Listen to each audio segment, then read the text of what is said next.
कक्षा 10वीं विषय हिंदी। नमस्कार विद्यार्थियों, पिछली कक्षा में हमने वियोग श्रृंगार और हास्य रस के विषय में पढ़ा था। आइए आज की कक्षा में हम वीर रस और वात्सल्य रस के विषय में पढ़ेंगे।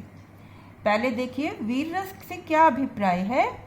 इस रस के अंतर्गत शत्रु पर विजय प्राप्त करने की, यश प्राप्त करने आदि की इच्छा प्रकट होती है। उत्साह की भावना का विकास होता है, उसे ही वीर रस कहते हैं। और वीर रस का स्थायी भाव बच्चों उत्साह है। उदाहरण के माध्यम से देखते हैं।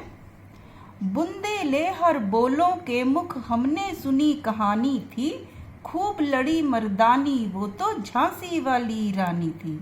अर्थात बुंदेलखंड के लोगों के मुख से हमने यह कहानी सुनी है कि झांसी की रानी लक्ष्मीबाई मर्दों की भांति, क्षत्रियों की भांति दुश्मनों से लड़ी और जीत हासिल करने में कोई कसर नहीं छोड़ी।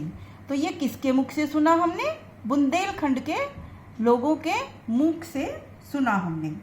तो वीर रस के अंतर्गत बच्चों युद्ध में जाने की और कठिन कार्य को करने के लिए जो मन में उत्साह की भावना का विकास होता है, उसे ही वीर रस कहते हैं।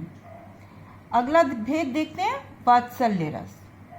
वात्सल्य रस में वत्सलता स्थायी भाव है। माता पिता का बालक के प्रति स्नेह का भाव जगता है। बालक के चेष्टाओं से माता के हृदय में वात्सल्य का भाव उमड़ता है। इसी को वात्सल्य रस कहते हैं। उदाहरण के माध्यम से देखते हैं।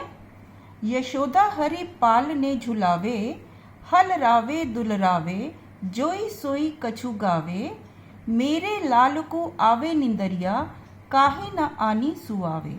अर्थात यशोदा मैया भगवान कृष्ण को पालने में झुलाती हैं, दुलराती हैं, कुछ गाती हैं और निंदिया रानी से कहती हैं कि तुम मेरे लाल के पास क्यों नहीं आती, क्यों मेरे लाल को नहीं सुलाती। प्रस्तुत पंक्तियों के अंतर्गत माँ यशोदा का बाल कृष्ण के प्रति स्नेह झलक रहा है, इसीलिए यह वात्सल्य रस का यहाँ पर परिपाक हो रहा है।